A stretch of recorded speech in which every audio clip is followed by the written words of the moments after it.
last night? I don't know. I don't know, man. I can't see anything out here. It doesn't matter. Hey, just use your knots.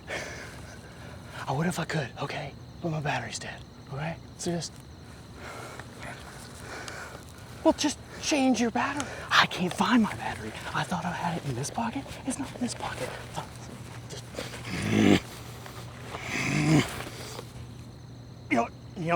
No. Cut. I'm done. House lights. Ooh. Everyone reset. Gosh. Are you joking me right now? I'm gonna say something, just chill. Drew, this is affecting the team, and showing up to work, not knowing where your batteries or your gear are, is not what our channel promotes, and it's actually starting to become a bit of a problem. Oh, and then becoming a problem, yeah, you are. And then becoming a problem. And then becoming a problem, yeah, you are. Yeah, well, let me give you a little piece of advice, okay? Whenever you have 3 kids that are all on a rotating pattern of being sick and vomiting and diarrhea, and I mentioned vomiting and diarrhea at 2:30, 3:30, 4:30, 5:30 o'clock in the morning, then you have to be up and start script writing at 6:30 in the morning, then you can give me advice. Oh, I found my battery. All right. Reset. Reset. You are not the only one having a hard time right now. I have a 3-inch grip on a 6-inch turd. I'm doing calligraphy in my shorts with a pen that I can't put the cap back on. And you don't see me slowing down the team. Reset, I said. Someone grab my gear.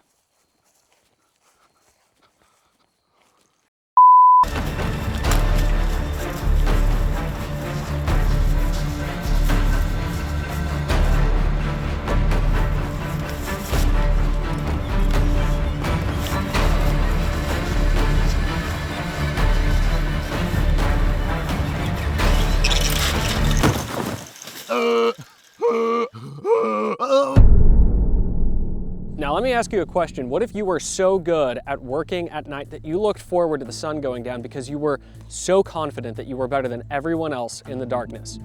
That's what we're focusing on today. The goal is to try and get you and everyone else squared away with your gear and your understanding of how to shoot, move, and communicate with all of your equipment and still be able to perform in the darkness. Now, the truth is, you're gonna need a lot of reps on your own, from dry fire to range time to just walking in the woods. But knowing how to set up your equipment in order to be an asset in the darkness is a huge deal. Now, I have been carrying a handgun with a light as well as a handheld light for about 10 years now.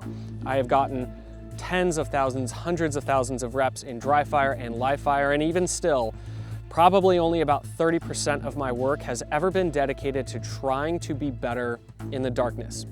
Well, the truth is, if I need any tools like this, statistically speaking, I'm going to need them in the darkness before I need them in the daytime. Now, there's one more concept here that you really have to understand. If you work to become proficient and excel in the darkness, after the sun sets and everyone else goes to bed, if you become good then, it will only enable you to become better and more proficient in the daytime. But the inverse is not true. If you only work to be good in the daytime, the wheels are gonna fall off when you can't see. So today we're gonna be giving you tips, tricks, and a little bit of a history lesson in regards to how to be good and why you should consider being good with all of your gear in the darkness. Now guys, if you like what we do, go and hit that sub button. You can also hit up Patreon or leave a comment. If you do happen to hit the subscribe button on this video, Chad Barber here behind the camera will be delivering to your home for free night vision from Steel Industries. It's totally made up, pure fiction. That's not actually true. Our lawyer told us that we need to state that that is simply a joke, a funny, a kerfuffle, a haha. But anyway, hit that sub button. All right guys, before we move on, we gotta thank some sponsors for making content like this possible for free for you every single week. So first and foremost, we have Avon. Now, if you're worried about doing things outside in the dark and you're trying to become more proficient with your gear, I would also take some time and consider what you could do to protect your lungs, your respiratory system.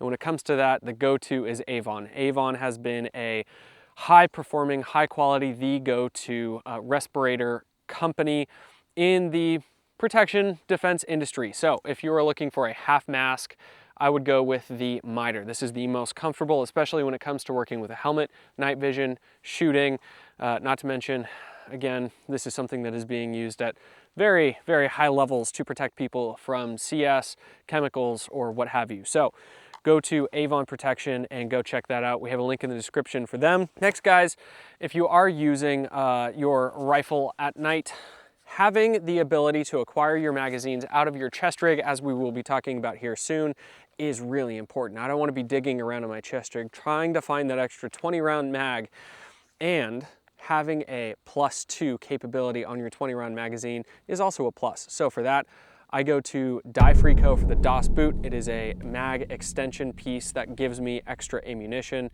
and it's a little bit more comfortable when you do put this on the ground if you're trying to get prone and shoot with your 20 round magazine. So Diefrico, DOS boot. Next, we have the Nods lock from Wetworks. We'll be talking about this here in the video a little bit later, but if you want to be able to put your night vision on your helmet without ever having to take your helmet off, you just throw it on your G24 and lock it directly in. Having a clip, a buckle, as opposed to using those small little G-hooks on your helmet is super, super nice. So for your night vision retention to your helmet, I would go to Wetworks for the Nods lock. Finally, guys, we have 100 concepts. Very fitting for a video where we're talking about night capabilities on your equipment. Now, one thing that I can't stand is seeing other people ND their white light. So having a light cap cover on the end of your light is really, really nice. It also keeps reflections from coming in and giving away your position. Or if you want to protect your optics, maybe just putting an extra cap on the end of your scope, your red dot, or what have you. So if you're curious about any of these brands, roll down to the description, check the links, go from there. All right, guys, I know everyone, when it comes to darkness, everyone's always like, can we talk about CQB? Can we talk about shooting long range? Can we talk about, and we have some of that stuff coming. That's on the way. But first, we actually need to really dive into some basics and the understanding of how and why it's important to get good in your gear. So get comfortable. It's gonna be a good night of learning. It's a nice, soft night out here in Tennessee, which I'll admit is rare. The pond behind me is glassy and beautiful. The fish are jumping. My daughter caught a fish here the other day, her first fish.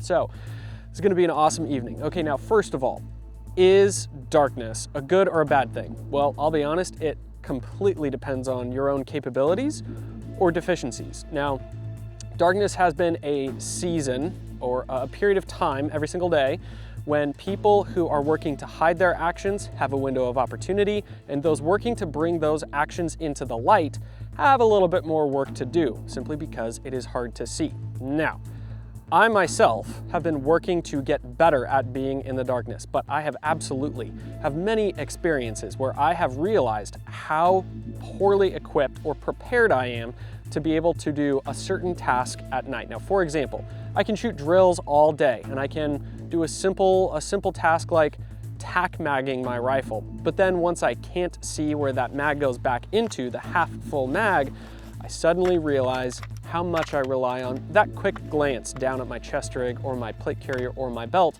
to get that half mag away. Clearing a malfunction on your rifle should be very easy to do, and if you own a gun and if you're dry firing and training, you probably can do any one of the malfunctions and clear them. But what happens when you can't see and you have to do it 100% by feel alone? That's where it starts to become you either can or cannot do it. And I, again, have had those realizations where I recognize I am incapable of doing this without the visual acuity or capability of just looking at the problem. Now, you may be thinking to yourself, oh, but night vision solves that problem. The truth is, it really does not.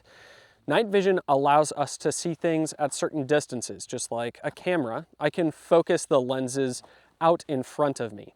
But if I'm looking at any of my own gear, whether it's a rifle in my hand or even down in my chest rig, trying to find a compass, a multi-tool, or God forbid, I'm trying to find medical because someone is actually hurt, the night vision, it doesn't necessarily allow you to see things that are directly on your body.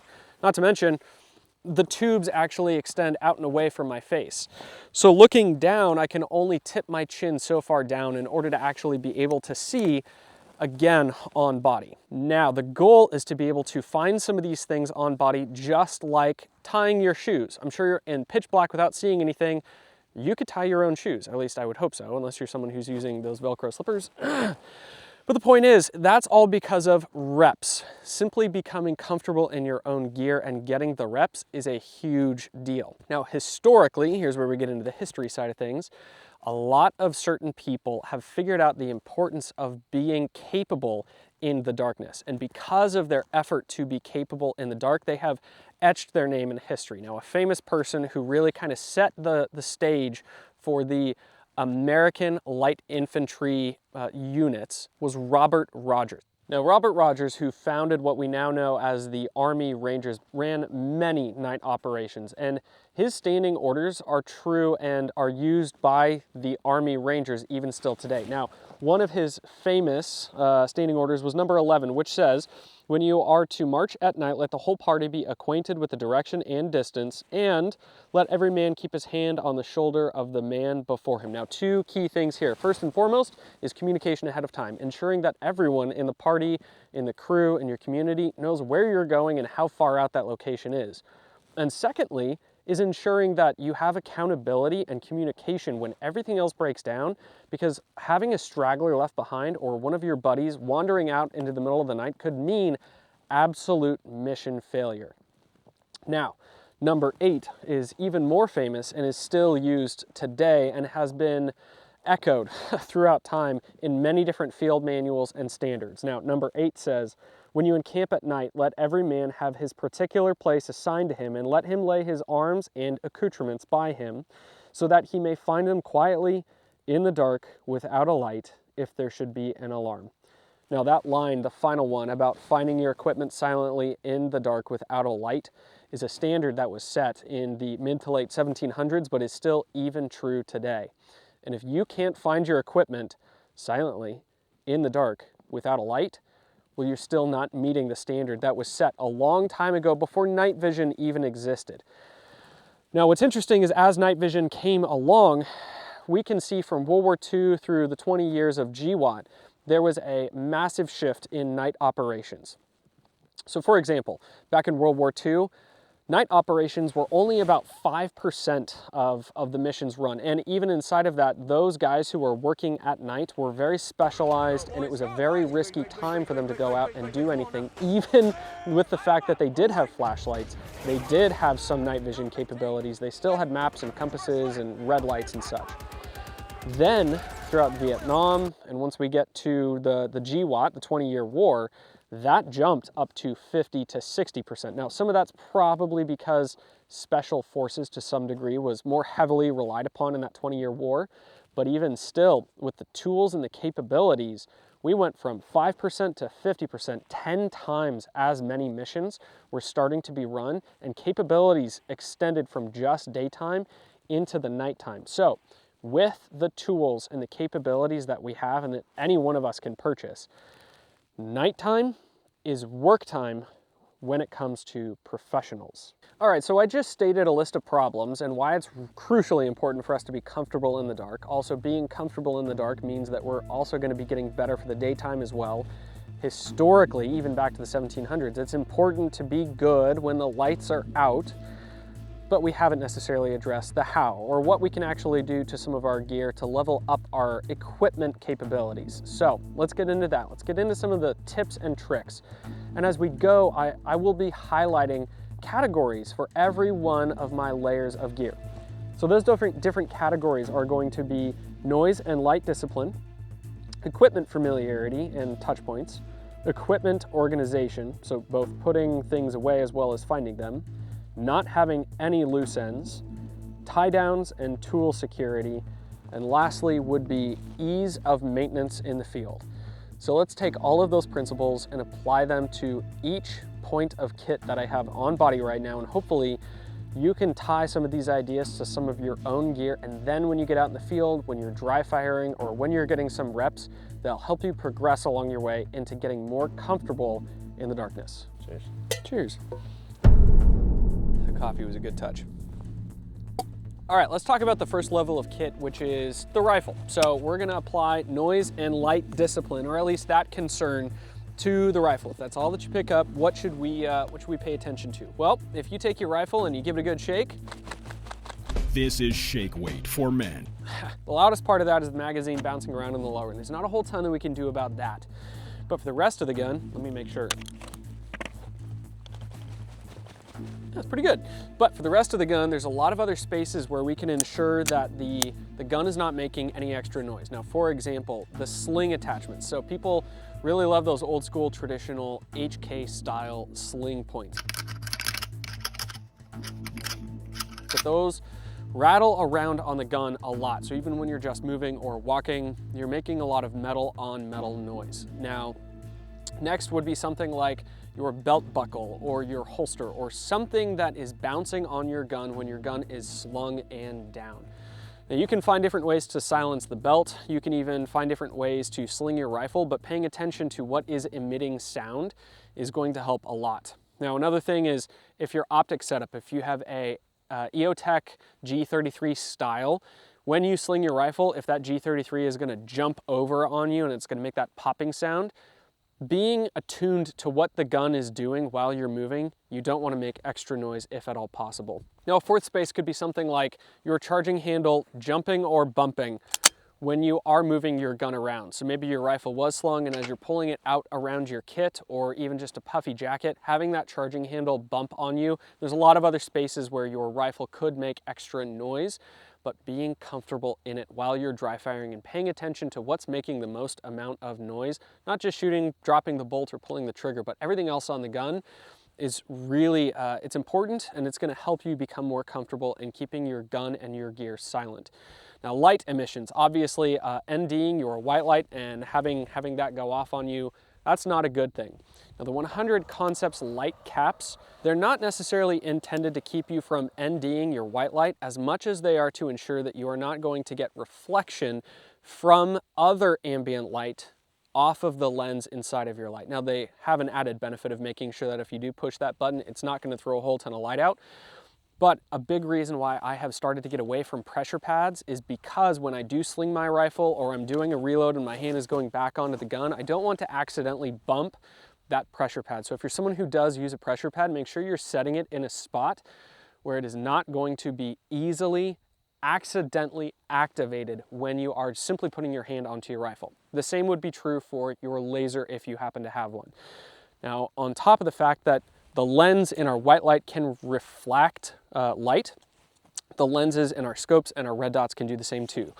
So again, whether you're getting a kill flash from one of the many brands, 100 Concepts or many others, or if you're taking something like military netting or even pantyhose or whatever it is that you have and putting that over the top of your scope and then just taking some rubber bands and putting that over, will cut some of the reflections of light that could be bouncing off of your rifle. We did a whole video on signature reduction, but this definitely applies to low light. Now, if you want to go crazy, you can even spray paint your rifle simply because that's going to break up the outline of the light that is being either absorbed or reflected onto the anodized black parts of your gun. So guys, just to reiterate, noise and light discipline on your rifle.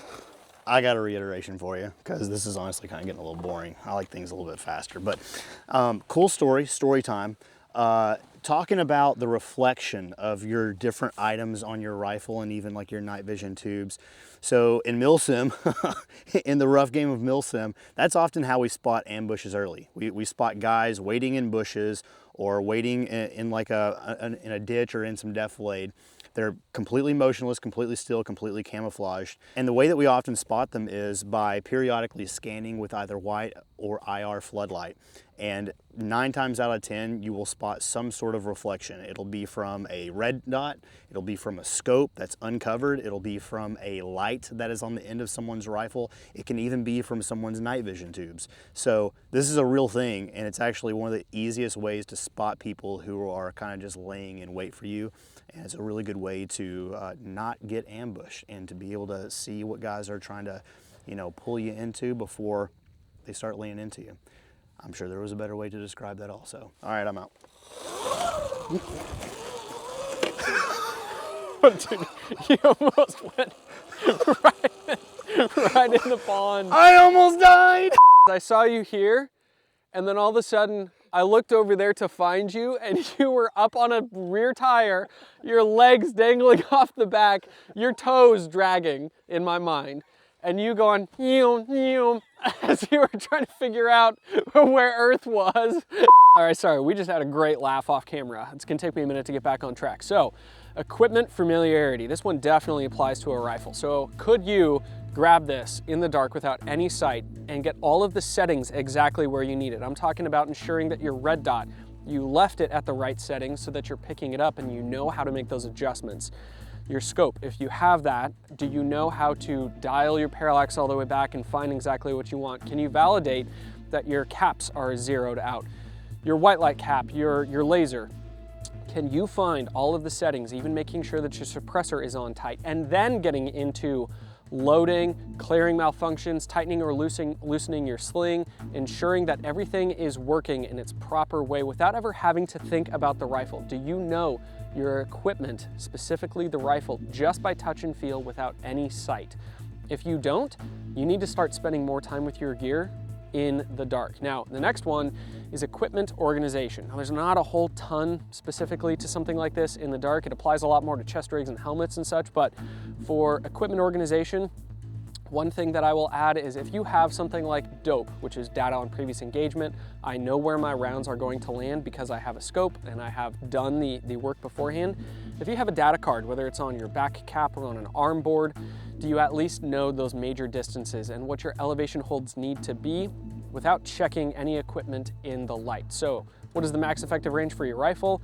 You should at least know what those holds are if you have a scope or something capable to make those hits without checking any kind of equipment. Next, we have no loose ends. Now, again, this is another one that's gonna make a lot more sense when we get to chest rigs and plate carriers and such, but for a rifle, I wanna make sure that things like my sling doesn't have a whole ton of extra nylon flapping around to get hung up on something. Or if you are running a pressure pad, I wanna make sure that all those little cable ties are mounted to the rifle in such a way that if I am walking in the woods, it's not gonna get hung up on something. Making sure that you don't have any loose ends before you go out into the darkness is another big deal.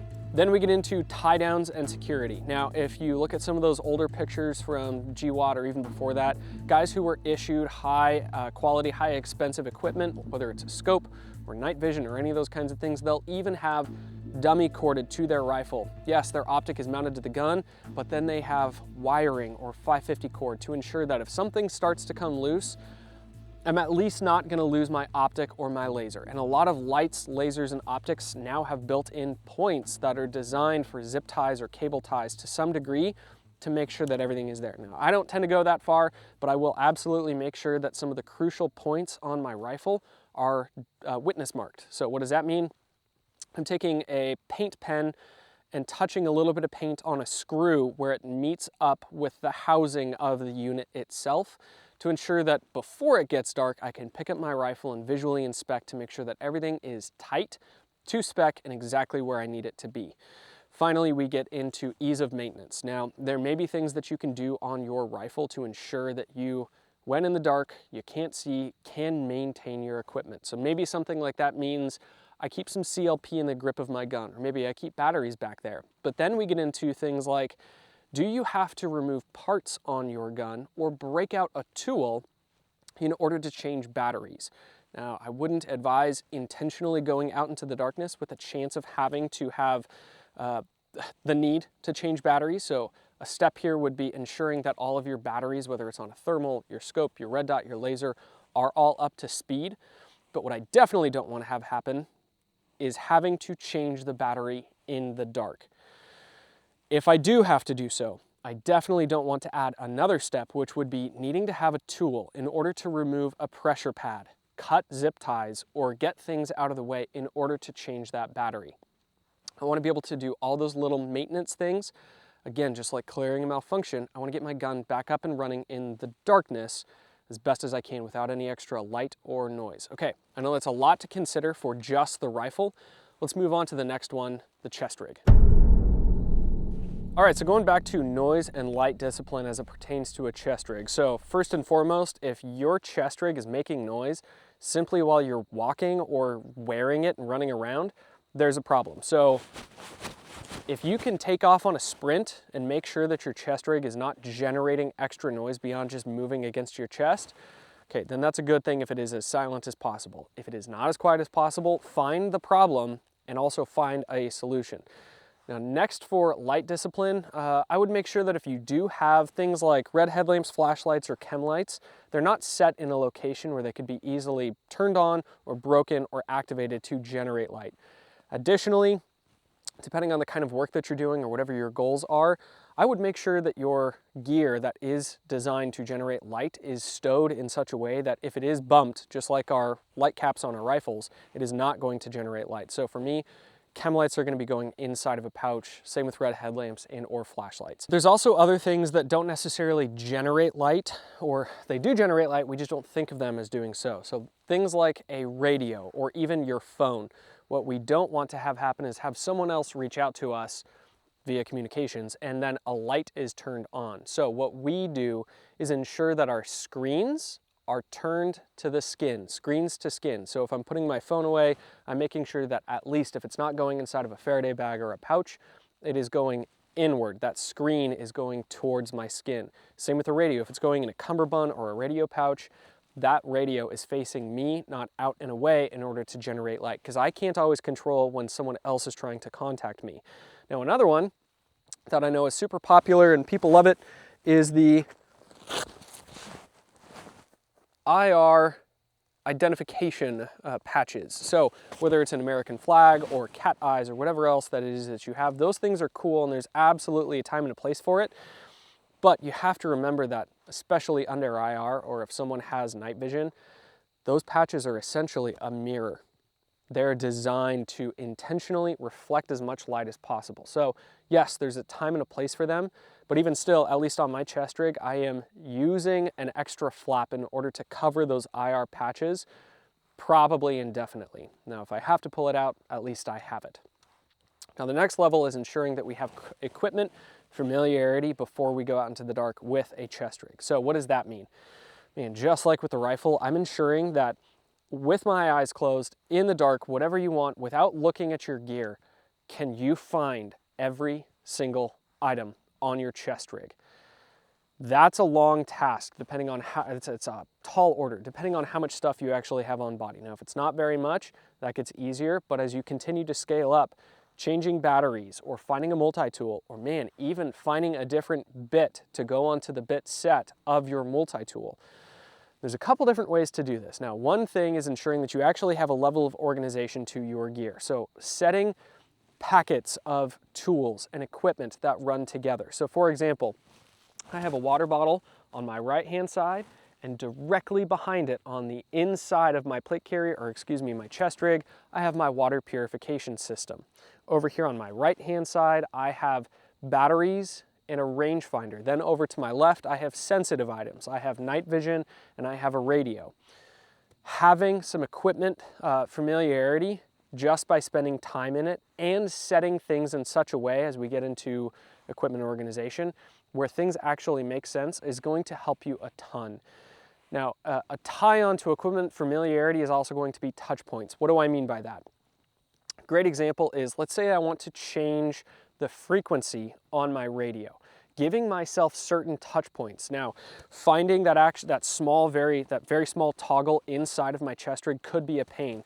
So I'm actually going to start with finding my radio antenna and then following it down. And because of the way that my radio is set up on my body, I have figured out that to change the frequency, the knob is further away. So I get to change who I'm talking to. The volume button is close to me. I get to change how loud that person is. So now that I've actually figured that out in my head, I have a touch point, touch the antenna, follow it down, and figure out if I want to change who I'm talking to or how loud they get to be to me. As soon as you start to figure some of those touch points and that organization out for yourself, the whole chest rig, the whole system starts to become a little bit more simple. Next, we get into equipment organization. So I have had this problem for a long time, and I've only started to find a few solutions the more that I've built out different chest rigs. So organization. This doesn't just mean accessing my items. Can I be able to find my multi-tool without, seeing?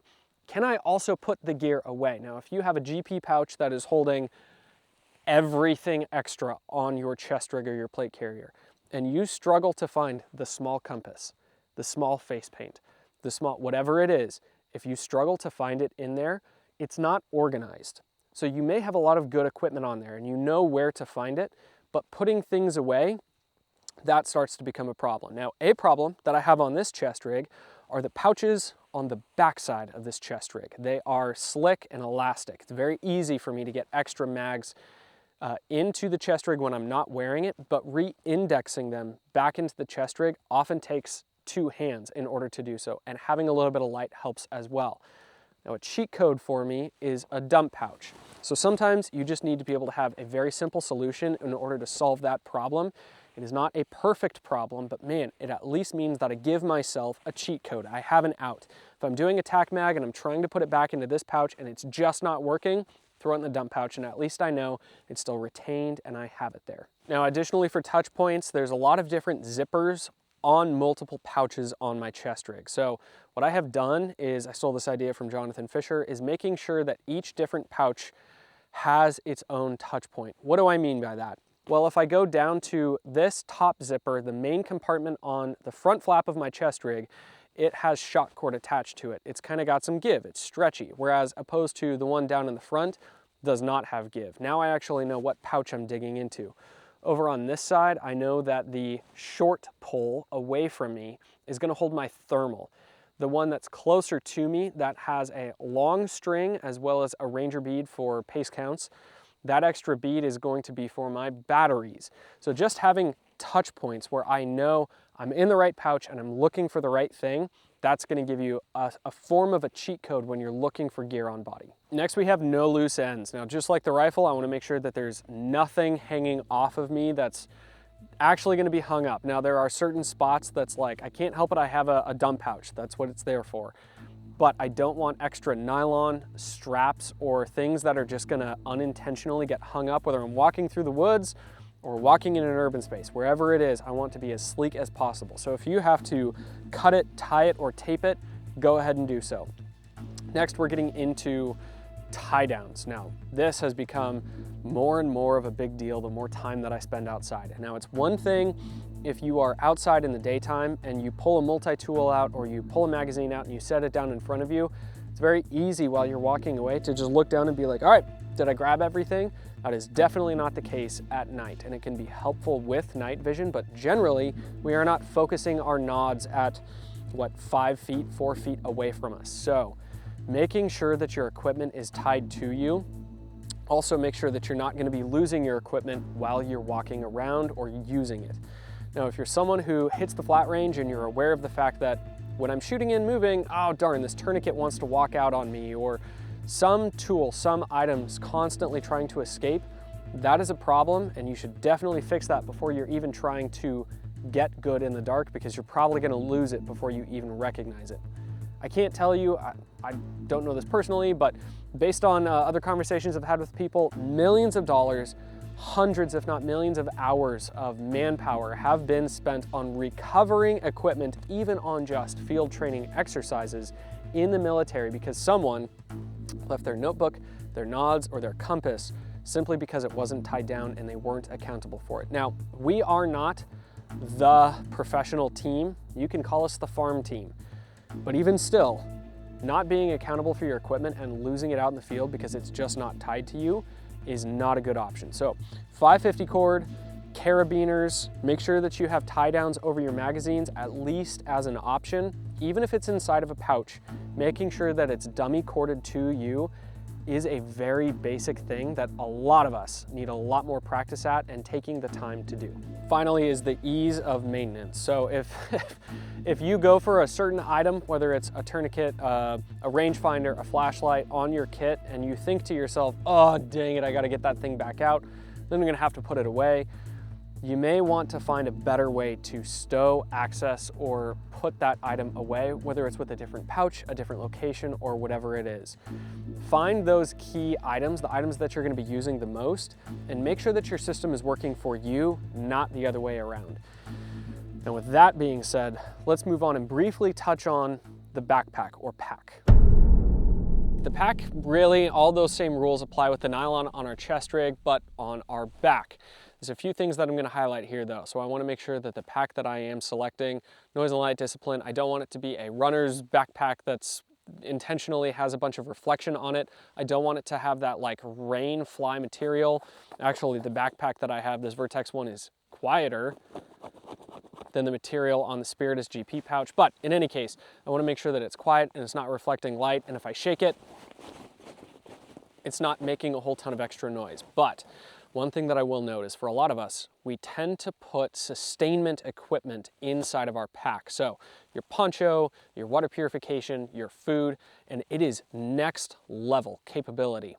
If you're capable of setting up a shelter, purifying water, being able to run medical out of your backpack, if that is where you're actually doing it, and eat completely in the dark without any extra light, without any extra noise. If you can do that, that's very successful.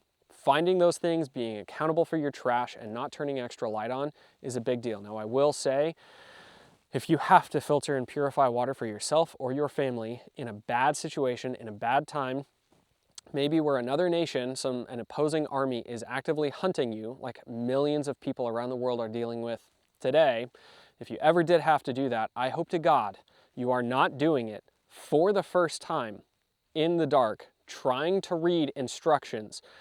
Take the time to figure this stuff out now and make sure that you're setting up a pack in a way that's organized, you're building familiarity, and you have an understanding of how all of the systems work that you're actually putting into your pack. So again, a lot of those same ideas carry over from the chest rig to the backpack itself. Not going to go through the pack just because the contents are not as necessary as understanding what you yourself are actually putting in there. With that, let's move on to the helmet and night vision. All right, so noise and light discipline for a helmet. There's probably not a whole ton that's making a lot of noise on your helmet, but making sure that you do have items actually retained to your head in a way that they're not bouncing around and making extra noise.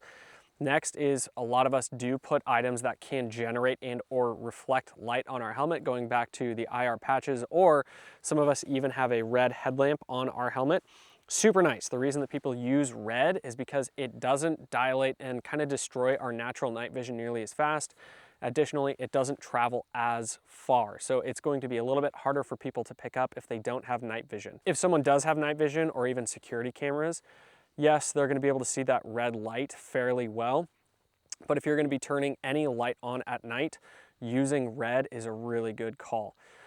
It is worth noting if you're doing medical stuff, having red on your helmet or on a headlamp when you're potentially dealing with blood, not a good call either. So then jumping to a blue or a white light tends to be a standard. Now getting into equipment familiarity, one thing that I want to make sure of is that I can put my night vision on my helmet without taking my helmet off. Now this means retaining the nods, getting into equipment tie downs, as well as putting a battery into the housing or plugging in the battery pack if you happen to have one. And this is just a matter of reps, but I will say that there is one specific tool that makes this task a lot easier, and that is the Wetworks Nods Lock. So if I was just trying to put these nods onto my helmet and use the OpsCore style retention devices in the dark without any extra light, it would be incredibly difficult to do. In fact, it's hard to do in the daytime when I can even still see fairly well. So just being able to reach up and lock that retention device into place without having to turn any extra lights on or take the helmet off is a huge feature. I do still at times use the OpsCore retention devices, but for the most part, I'm just using this one from Wetworks. So get comfortable with your gear. Make sure that you know I'm going to reach up to my signaling device and I am going to turn the IR signaling device on, that you know how to do that as opposed to red. Building that equipment familiarity is a really, really big deal. Next, we have no loose ends. So the biggest part to the helmet is all of the cables and routing the cables to make sure that they're not going to get hung up on, again, the woods or your sling as you're putting your rifle over your head, making sure that those cables are not going to be a problem as you're walking around at night. For me, is kind of a problem. I need to spend a little bit more time making sure that those cables, specifically for my ear pro, but also for the battery pack to the night vision, they are not a problem, but that they are locked down the best that they can be. Then as we get into equipment maintenance and making it as best as possible, I want to make sure if I am not using this helmet very often, that all of the electronics on here are actually consistently working and the knobs or switches or buttons are not breaking up on me or freezing up on me. That was a great example. Drew pointed out that these IR strobes, even if you're buying the actual ones or the airsoft ones, over time, they seem to get a little bit crusty, probably because they're exposed to the elements, whether it's moisture or dirt. And if you're trying to swap this over from IR to Viz, wow, this is a great example. You should make sure that you take the time to ensure that these are actually functional before you go out and expect them to work consistently. Now that's a bit of a problem. Okay, there's that one, but it looks like I can't actually jump that over to IR. So making sure that all of your systems are working before you go out into the night, because troubleshooting in the darkness is a pain. So check them as best as you can in the daytime or in the light before you actually step out. Finally, guys, if you do have night vision, the G24 is the system, the mounting solution from your night vision to your helmet. It is making all of the levels and the variations where your nods are actually going to land with your eyes. That connection, that relationship has a lot of knobs and buttons. So take time to learn it. If you're someone who is just a passive, only sometimes going out to look at the stars kind of night vision user, even making sure that you know how the G24 works means that when you pass it off to your wife or someone else for a first-time night vision experience, they're getting a better experience because you know how to make all those adjustments and those settings for them. But man, if you are running around in the dark and all of a sudden you need to make a quick little tweak to where your nods are landing, being able to do so without a light, just reaching up, finding the right knob and making an adjustment on your G24 is a huge deal. So again, equipment familiarity, a little bit of organization, and using the whole thing by just reaching up and touching all of the buttons and knobs that are needed. Now the truth is, no matter how good you are at night, at some point you're going to need to use a light to some degree. So what are the rules for using light? Well, ever since lights were invented and put onto the battlefield, the rules for the soldiers was always to find defilade, get behind a structure, use some cover, whether it's a poncho, a blanket, whatever you have, and stop those light emissions as best as possible. So another reason to have some equipment familiarity.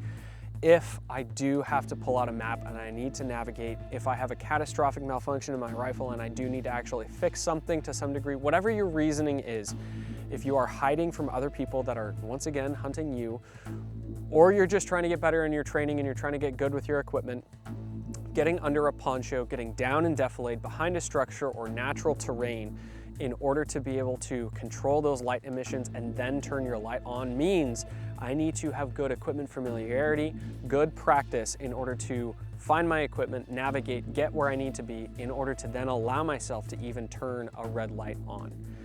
Now with that, guys, let's close this out. So guys, it doesn't matter if it's your EDC or if you're practicing long-range precision shooting. If you get really, really good at doing all of these things in the dark, not only is it going to make you a better, more well-rounded individual, it can also give you the capabilities of being more efficient and capable in the daytime as well.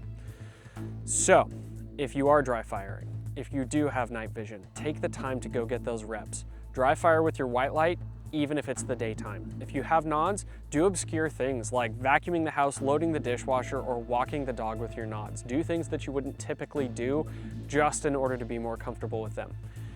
If you have a ton of gadgets with you, please do not be the guy wandering around on the milsim field with ATAC flip down, screaming at the sky while everyone else is trying to stay silent and stealthy. Knowing how to use your gear and when to use your gear at the right time really highlights the difference between someone who is pretending or someone who is actually capable. If you want to be someone who's capable, go get good in the dark.